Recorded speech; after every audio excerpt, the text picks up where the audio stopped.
Македонија добива Министерство за спорт, Министерство за енергетика, рударство и минерални суровини. Други министерства добиваат проширени ингеренции. Ресори се префрлуваат од едно во друго министерство. Со 88 гласа за на предлог на мандатарот Христијан Мицкоски изгласана реорганизацијата на македонската влада.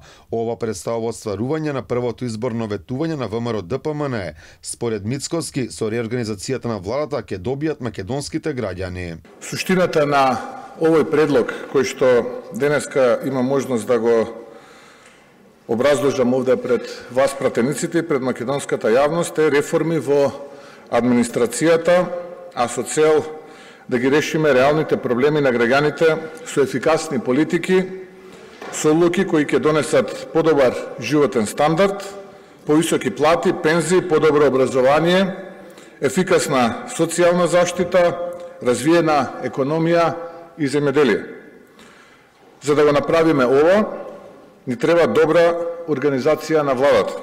За реорганизирана влада гласаа пратениците на ВМРО ДПМН, коалицијата Вреди, Знам и Европски фронт. Тоа покажува дека ВМРО ДПМН има капацитет да обезбеди двотретинско мнозинство за структурални и важни прашања, бидејќи Дујко ја заминува во опозиција, овој предлог закон го гласаше без било какво условување. За овој потек интегративците добија пофалба и од ривалите од коалицијата Вреди. Од таму велат дека од партијата на Али Ахмети покажале дека можат да бидат конструктивна опозиција. Добро е што дел од Дуј на прашањето за реорганизација на министерствата покажа дека може да биде и конструктивна опозиција. После бојкотот на гласањето за Африм Гаши, заедно со Левица, ова е мал исчекор кон прифаќање на реалноста. Закон за правична застапеност на етничките заедници во органите на државна управа е дел од коалицијскиот договор меѓу ВМРО ДПМН и ВЛЕН, кој ќе содржи механизми кои ќе го заменат балансерот во разумен рок. Против гласа од СДСМ, иако нивниот пратеник Оливер Спасовски кажа дека имали и тие сличен план. И ние предлог сличен или исти како што беше поставен пред собранието, сметаме дека системски закон да се носи по скратена постапка не е дозволено, посебно закон кој што уредува зголемување на бројот на министерства, агенции и така натаму, и мислам дека нема ниту проценка на влијанието на регулативата од тоа нешто што е кажано. Против БЕА и Левица немале време да го видат предлог законот, кој целата македонска јавност го знае со месеци. Како сега очекувате претениците да се изјаснат за нешто толку битно, кога ние